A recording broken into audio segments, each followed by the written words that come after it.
Welcome to Timeless. I'm Julie Hartman. We have Sean McConnell in the producer's room. Hello, Sean. I should probably call it the producer's dungeon as opposed to the producer's room. Welcome, Sean. Got anything to say? No, not much. Well, welcome to all of you. Thanks so much for being here. In addition to Timeless, you can catch my show with Dennis Prager, Dennis and Julie, which is on this channel. You don't see Sean as much in that show, though you certainly hear him sometimes. And then, of course, Timeless is on Tuesdays, Wednesdays, and Thursdays every week. And you can listen to us on Apple and Spotify and anywhere you get your podcasts.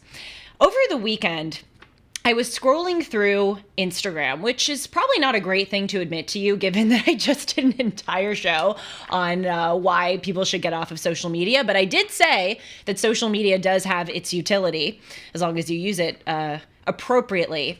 And I came across this video that really scared me. Now, as you can imagine, I look at a lot of videos. I see a lot of things that unsettle me. I really find it to be interesting to watch school board meetings where parents are talking about all of the crazy gender ideology that has infected their children's public schools. I've seen a lot of that.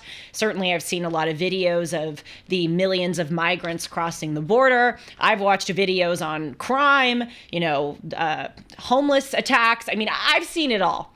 But there was something about this video that I watched that really, really struck me. And it actually took place in 2021, but it has since kind of gone viral again here in the first few weeks of 2024. And it's a video of the government removing the statue of Thomas Jefferson, which has been in the New York City Hall for 187 years. I want you to watch just a few moments of this video that I saw.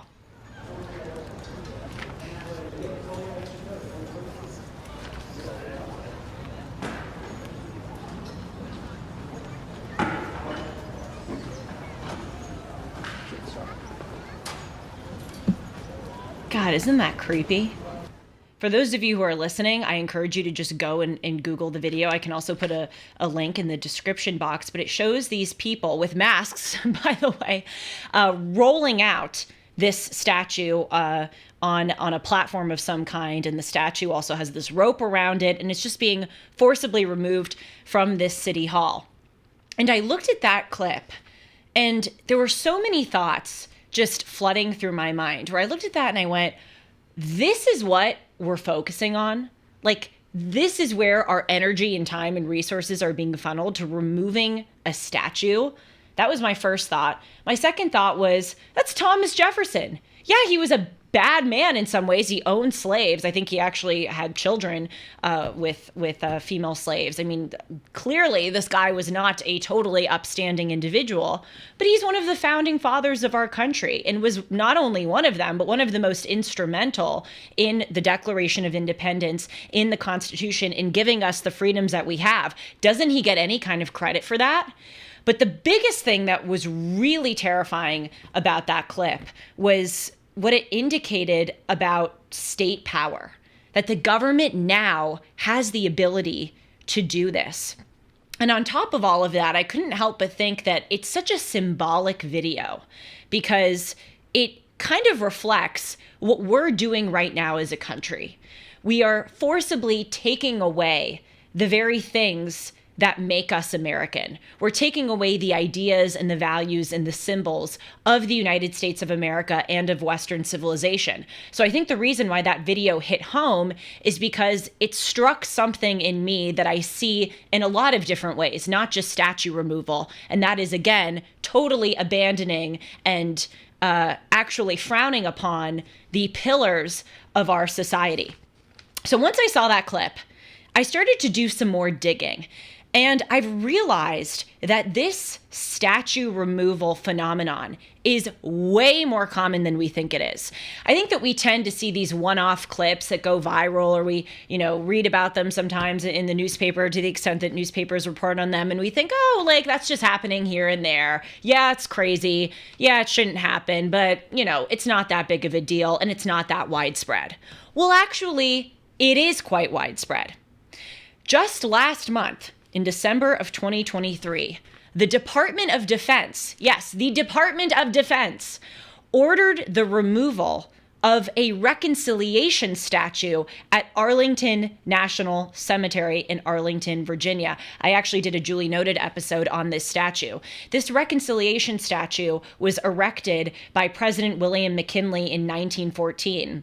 And apropos of the name, reconciliation, it was intended to honor people both in the Union and in the Confederacy who died for their country. Over 700,000 people died in the American Civil War.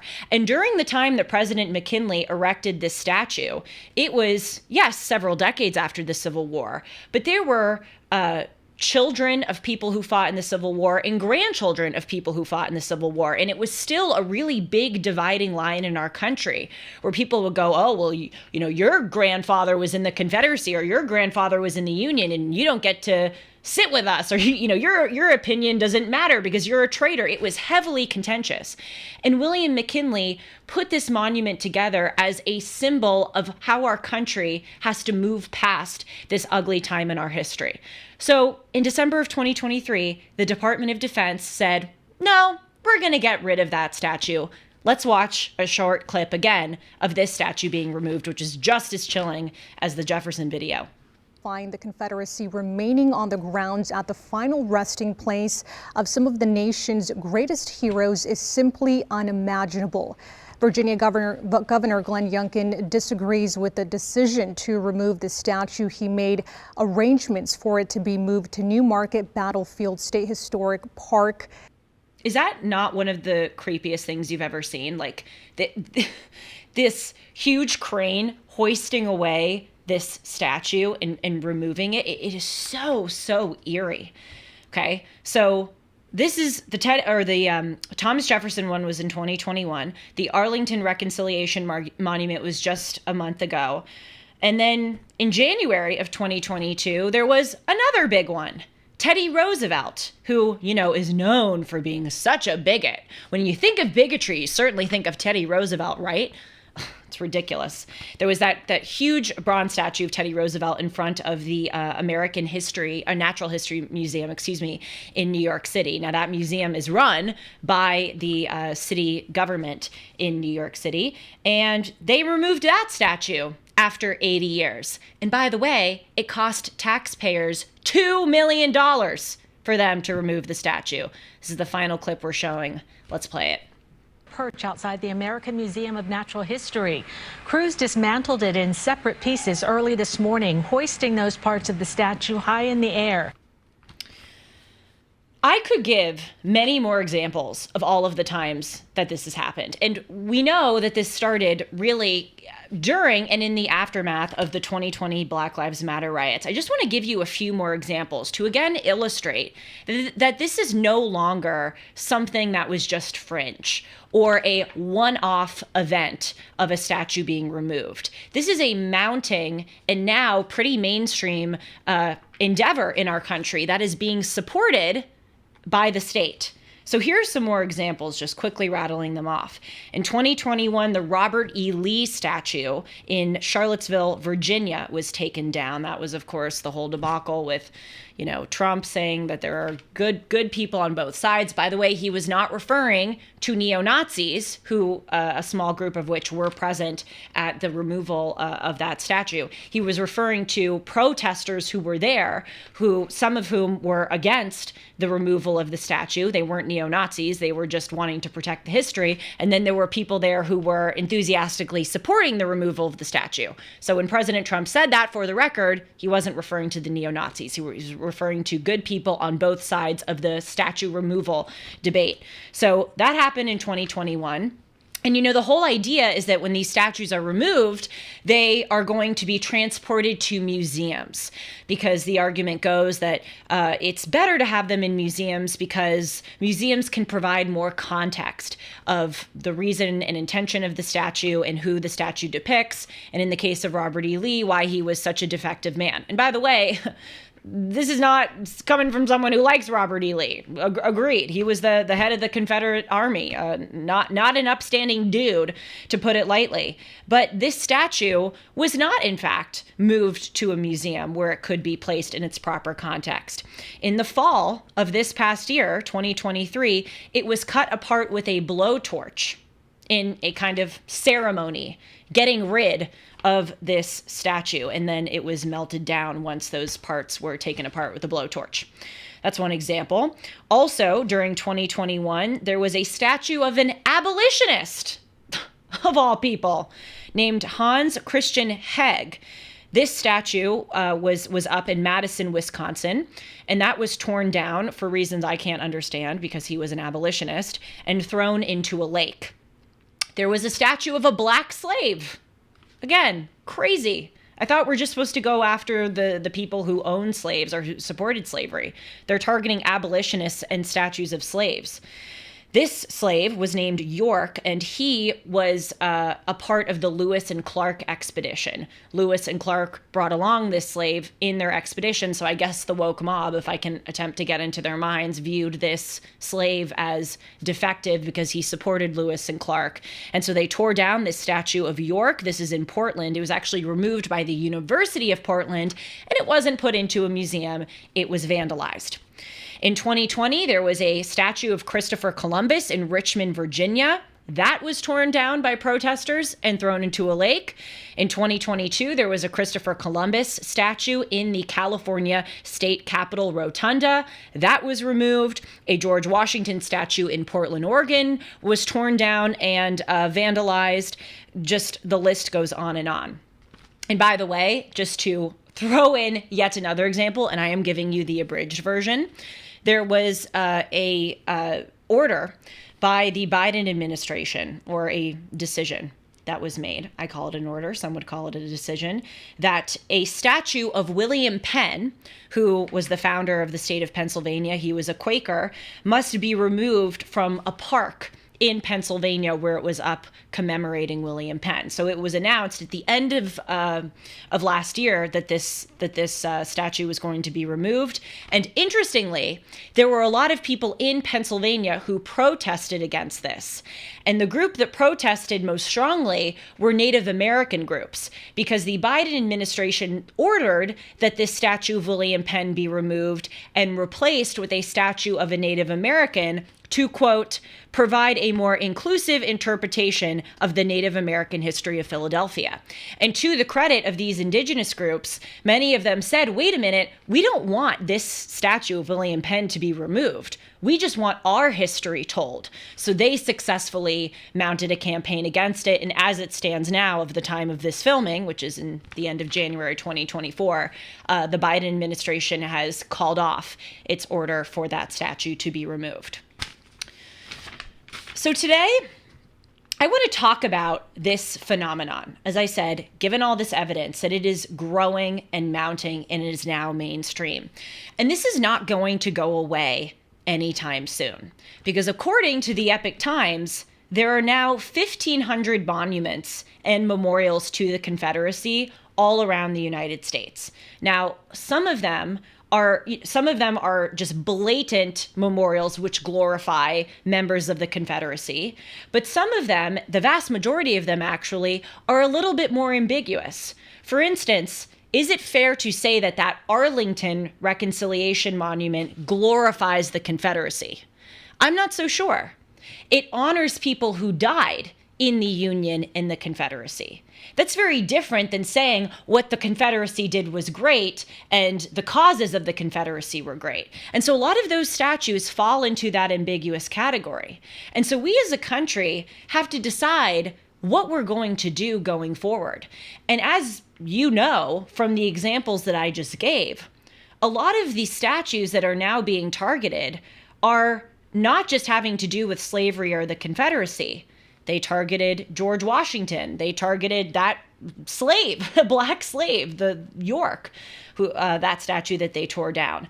And so now there appears to be a witch hunt of statues in general. That if some group deems the statue to represent someone or some idea that they deem defective, well, that statue is now going away. So we need to have a really honest and principled conversation about what our standards should be and what road this is going down.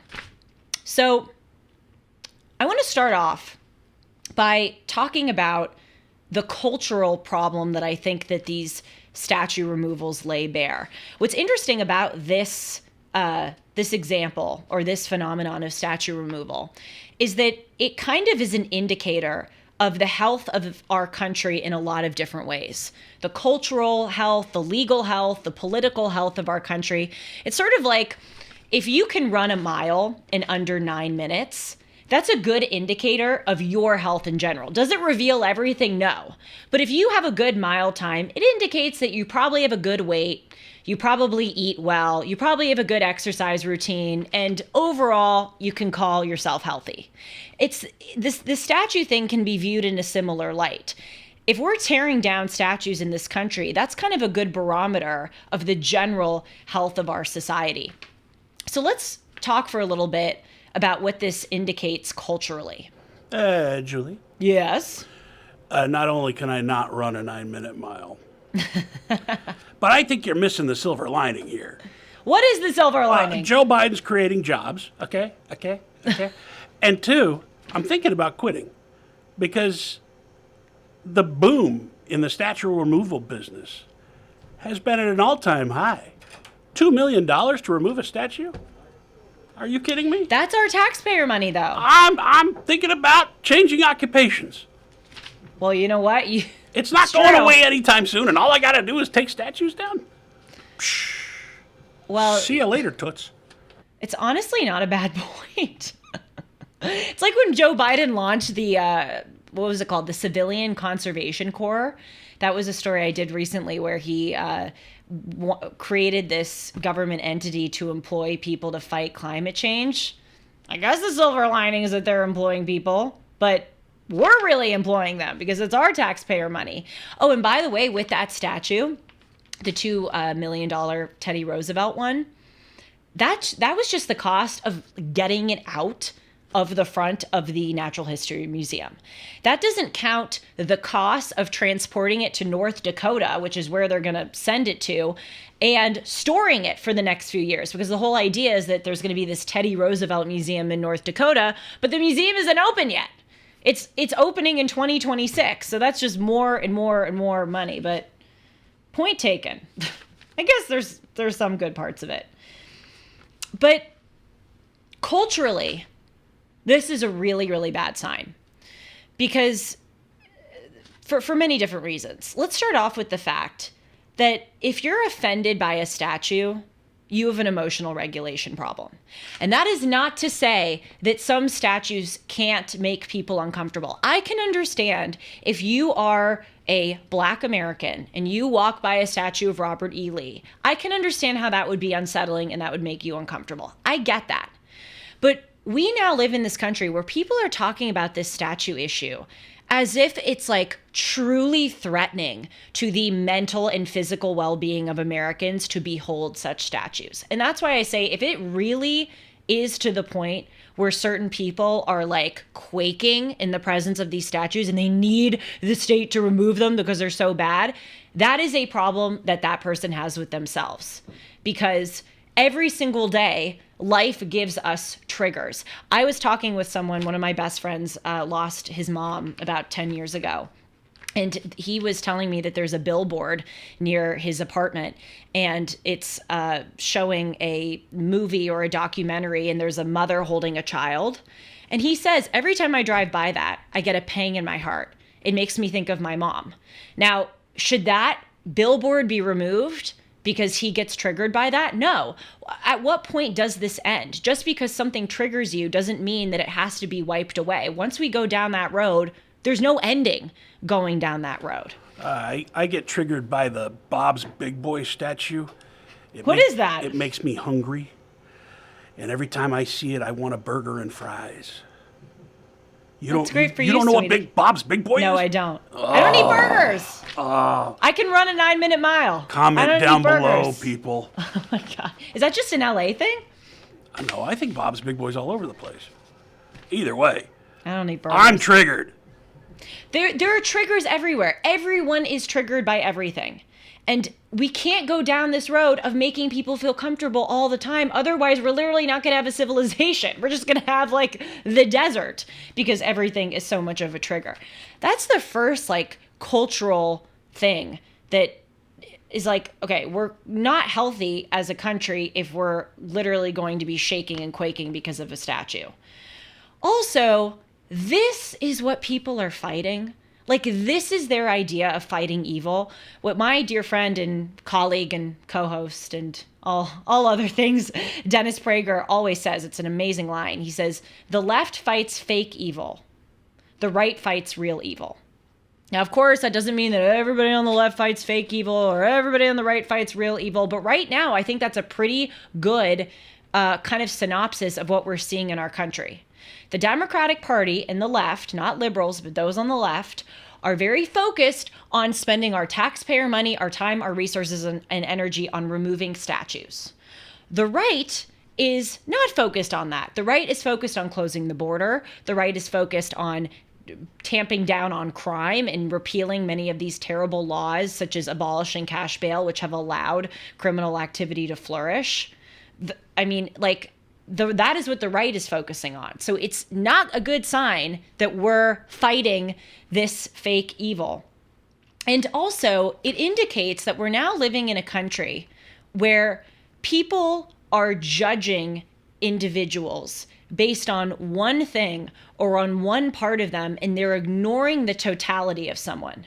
You have to give them credit. They're pretty consistent. I mean, they're canceling Thomas Jefferson. They're not judging him based on his time when it was a terrible thing, but most people owned slaves at that time. They're judging him on that one part of him, which is not insignificant, but it is just one part of him compared to his incredible contributions that he made to our country. They do that with Thomas Jefferson, but we see that going on in our country all the time. That if you're conservative, if you voted for Trump, then you're judged on that one thing that you do, and the entirety of you as an individual is totally wiped away and cast in the light of that one thing that the left deems to be bad. So culturally, it's promoting all of these worldviews, this idea that we have to make everybody feel comfortable, the idea that we can just judge people based on one characteristic. It's promoting all of these worldviews, which are very corrosive in a healthy democratic society. Also, it's amazing to me that we talk so much in this country about the importance of recognizing and knowing about our ugly past. We hear constantly that we need to have a reckoning with the way that we treated Native Americans. We need to have a reckoning with the fact that we owned slaves and we had, racist Jim Crow laws in the South up until the 1960s. We hear that literally constantly. And by the way, I agree. People do need to know that history. Now, of course, we can't, atone for it every single day of our lives, and it can't be everything that we focus on in our country. But I'm on board with us knowing our history. So my question is, if we are supposed to know about our history and confront our ugly past, why are these people taking down statues which would remind us of it? It is a really powerful thing to go about your daily life and see a statue. I mean, I know it's kind of nerdy and typical Julie activity, but I was getting takeout the other day from a Mexican restaurant near my apartment, and there was there's a bank next door to it, and there was this plaque. And my order wasn't ready, so I was just kind of dilly-dallying. And I read this plaque, and it was talking about how these people from the gold rush made all of this money and came to Southern California, and they created they designed the front of this bank. And there's this big mural showing the gold rush people. And that was really cool. And I was just sitting there, and I go, wow, I learned something about this place down the street from me. It made me aware of my history. And that's what these statues do. They make it so apparent to you that this happened right where you're standing. The whole idea of taking a statue to a museum, it sounds great, But how many Americans are actually going to go to a museum? I'm a total history nerd. I love going to museums, but I wouldn't even go to probably most museums where these statues are being relocated because you don't have the time and a lot of people don't have the interest. So I am totally supportive of putting up a plaque, right by the Robert E. Lee statue saying, hey, this guy who you're seeing on the horse was a really bad person who supported really bad things. But to take that away and remove that from people's consciousness, I think defeats the whole point of us wanting to know and learn more about our history. Something that really hammered this home for me was when I was in Berlin a few months ago, and they have it literally right in the center of Berlin, this enormous statue that is a Soviet memorial. I want to put up a picture of it for those of you who are watching. And when I say enormous, I mean this is like a towering memorial, which takes up a lot of space right in the Tiergarten in the center of Berlin. And you look at that statue, and I remember being there and thinking that it was so incredible that the Germans let this statue stay up because of the history of the Soviet presence in that area. Yes, of course, the Soviet Union deserves credit for toppling the Nazi regime.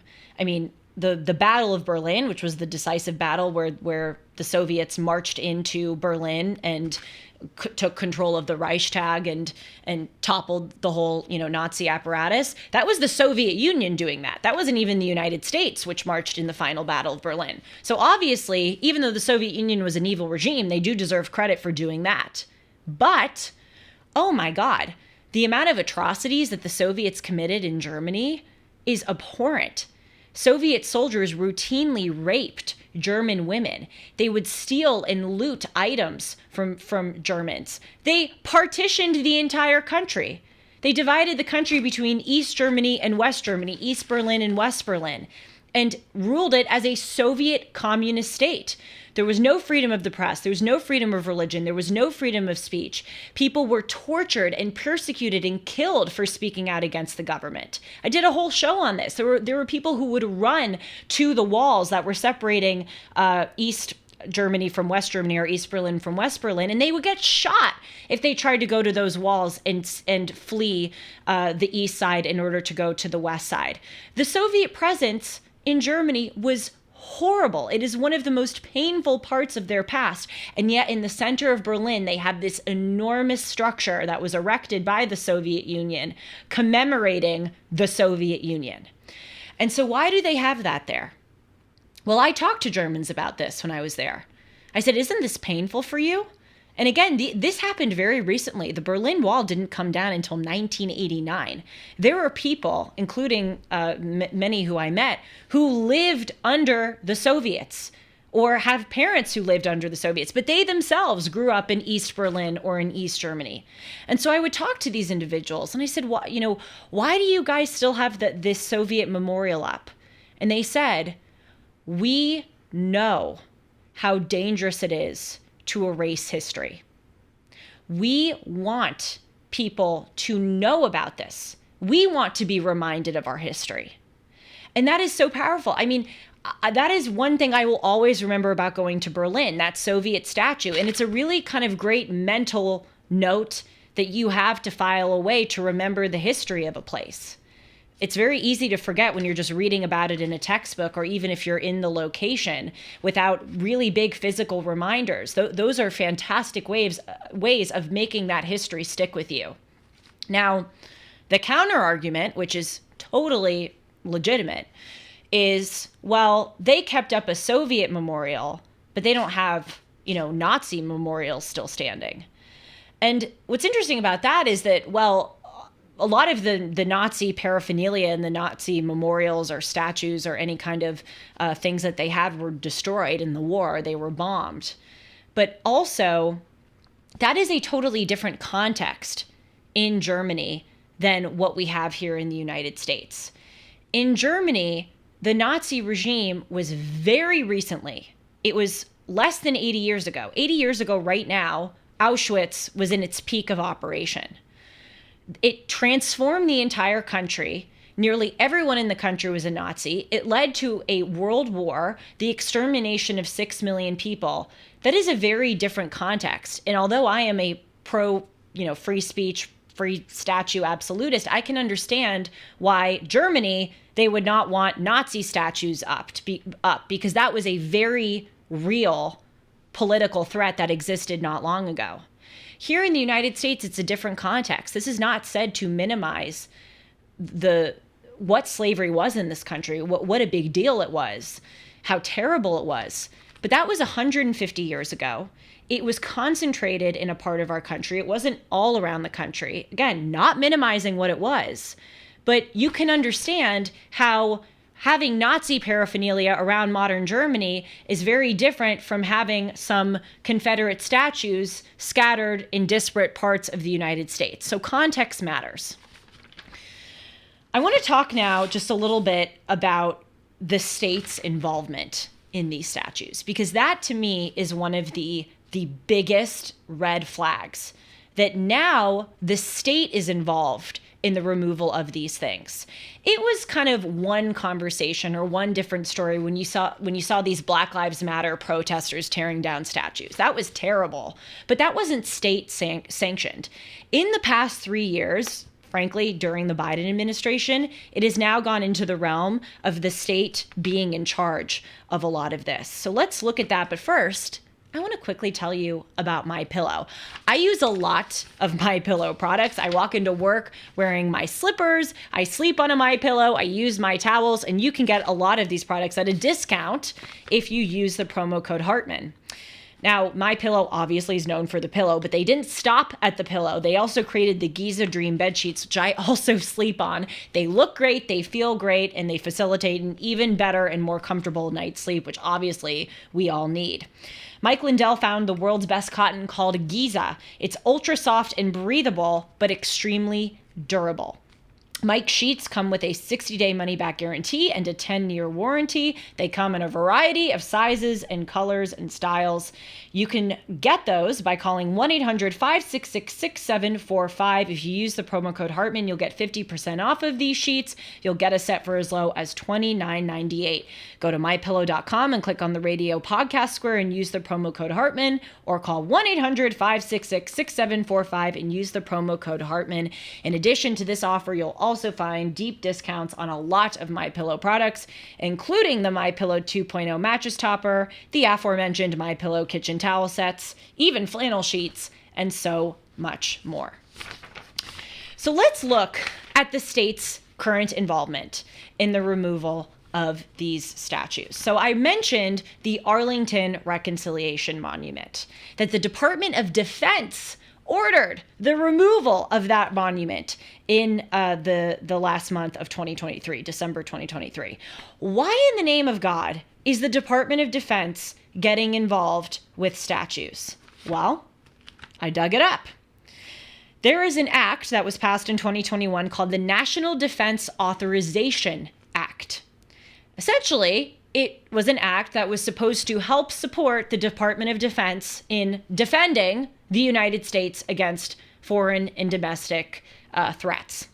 And they created a naming commission, which, by the way, is funded by our taxpayer dollars. I guess Sean is happy with that because it's creating some jobs. I'm not so happy with that. I don't like it. Good. I'm glad you've set earlier. yourself straight. Good. All right.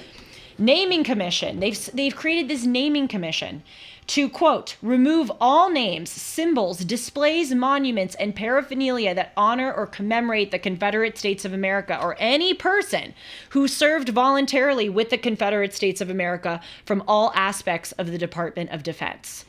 So they are saying the reason why this naming commission was created is that apparently it serves the defense of the United States. It is critical in our defense to have a body which removes statues that deal with members of the Confederacy. Do you understand how absolutely insane that is, that this is deemed a national defense problem? But we see that in our country, the government is now overstepping its bounds in many different ways. Our government was created by those terrible people whose statues are being removed. It was created to protect citizens against abuses, to give them rights of religion and freedom of speech, to protect them against murderers and, unlawful activity. And then the state was supposed to just butt out and let people live their lives. And now we're seeing that it is infiltrating into all of these areas where the government has no damn business being there. I did a show recently about a new California law that was passed about gender-neutral toys. That now in the state of California, if you are a toy department store which has 500 or more employees, you are mandated to have a gender-neutral toy section in your store. And I read through what the argument was, the justification that was used to support such a law.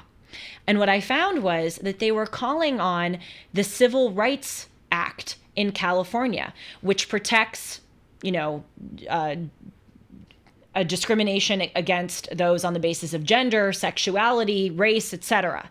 And what they said was that apparently it is discriminating against people on the basis of gender to have toy stores that only have male and female sections in the store.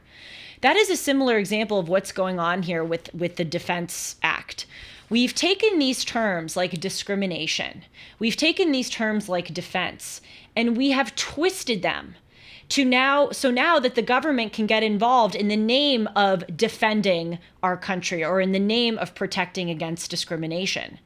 And this starts at a small level. We see that the word racism has been egregiously twisted. We see that the word sexism has been egregiously twisted. And this is what happens when you support words taking on different meanings on a small level. It grows into a bigger level where now our government can take these words and twist them. And so it's showing that now essentially the government can do whatever it wants as long as they claim that it's in defense of the United States. So that's one example. Another example of this state power that is being exercised, which is really scary, is the New York City Council. The New York City Council recently appointed a Cultural Affairs Committee, which, like the Naming Commission of the Department of Defense, is a group which is tasked with removing statues or paraphernalia which, quote, celebrate those who perpetuate oppression. Now, let me ask you a question. This Cultural Affairs Committee, did we, the people, vote them into power? Are these elected officials? Was there a proposition that the American people, citizens of New York, voted on in order to empower such a committee? No. The New York City Council created this group, which we didn't vote for or sanction, but then gets to make decisions without the consent of the American voter. And they get to make decisions to remove statues, including the Teddy Roosevelt and the Thomas Jefferson statue. Don't you see a little bit of an issue with this road that we're going down where the government has the power to do this? Isn't that a little frightening to you? If it's not, with all due respect, maybe you need to get your head checked. The state is not supposed to be involved in this. And so it reveals that there are two things going on here. I think it's both of the two things, but it may just be one. Either the government is being heavily controlled, or the government is endeavoring to control you. And both of those things are really bad. Whatever option it is, again, I think it's a combination of the two. It is not good news. It's like, would you rather die being incinerated in a fire, or would you rather go down in a shipwreck? It's like, dear God, both of them are horrible. That's the case here. If the government is being controlled by a woke mob, that is really bad news. Because what it's showing is that a crazy minority of people who want a kind of ideological purity have their claws on the government, and the government is kowtowing to whatever they want. That's bad news. But then, if it's that this is coming from the government in an effort to control us, that is also really bad news. Because, again, the government is not supposed to be in this realm. And what it's showing, too, is that they're trying to take away our history. There may be some people who are doing this from, good intentions. But the result is that you are taking away our culture. You are taking away the history of a country. And when you take away someone's history, you are making them more susceptible to being controlled. That is what always happens across every regime that we have seen this in. They try to rob you of your past so that they can control you in the present. We have seen time and time again that this is the playbook. And it is amazing to me that people don't realize this. Look at Soviet Russia. Look at Communist China. Look at Nazi Germany.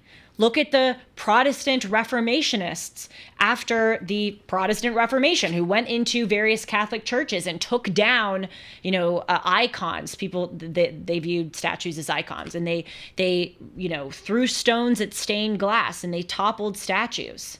Look at what Napoleon and his crew did after the French Revolution.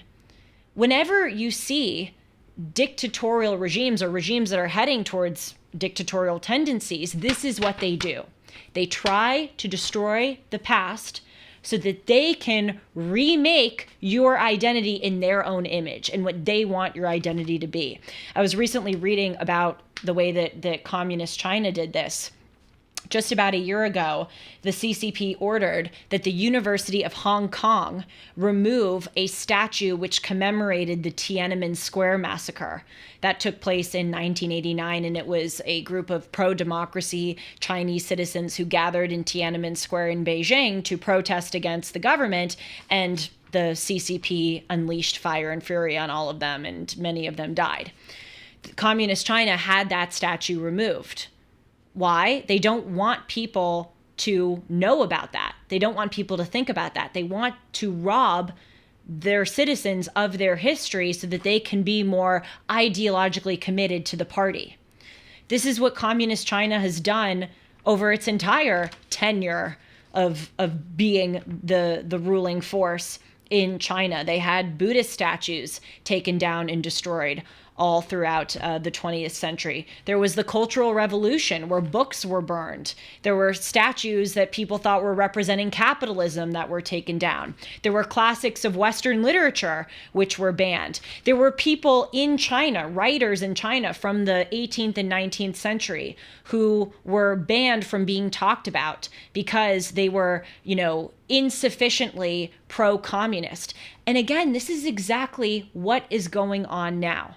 What the CCP did is they pointed at those people from China's past and they said that person and their ideas at the time were defective according to our standards now. We are communist. Those people from the past were insufficiently communist, so we're just going to remove them. That's what's going on here. We are judging these people based on our standards. We're judging these people based on what we want. And so we're saying we have to erase them because they, at their time, didn't fit what we want at our time. How about Nazi Germany and the book burnings and the statue removals that took place during there? Books of Karl Marx were destroyed. Books of Ernest Hemingway were destroyed, most famously in 1933 during that big fire in Berlin. And why did they do that? It's the same playbook. They said, well, these books are un-German. They're not ideologically pure. And these people and what they wrote, we need to destroy because they do not fit the standards of the present. This is what always goes on. And I am not saying that we are at the point where we're communist China or we're Nazi Germany or we're Soviet Russia. But we need to look back and realize that this has happened throughout history. And when has a society ever done this and it has ended up well? Never. Give me an example of a society that has tried to erase its past and it has worked out well for them. That is the road to tyranny. And the thing that has made the United States so good is that at least up until now, we saw that. That is why we allow, again, really up until now, free speech. That is why a Jewish lawyer for the ACLU defended a Nazi's right to speak. He understood that once we start going after people, even if those people, as obviously the case with the Nazis, are objectively abhorrent, once we start denying their right to speak, then you are putting your country down on a road where eventually a new, ideological capture will take hold and they will deny your right to speak. This is what is going on with statues. We have to take this as a warning. Please, everyone, if you are not woken up to this, please, dear God, realize that this is a very, very poor sign of our values and the ever-mounting control that our government is practicing. On that happy note, I'm glad you joined me. I'd be very eager to hear your thoughts, especially if you disagree with me, especially if you think that these statues should be removed. And what I'd like to ask you, if you disagree with me, is please tell me the principle for why you are arguing what you are arguing. And I would like to also ask you, when does this end? What is the dividing line for you? What statues would you be okay with tearing down, but then when does it bleed over for you into territory where it wouldn't? I'm always interested in going back to the fundamental principles, but still, tell me what you think. And thanks everyone for joining me. I'll see you soon.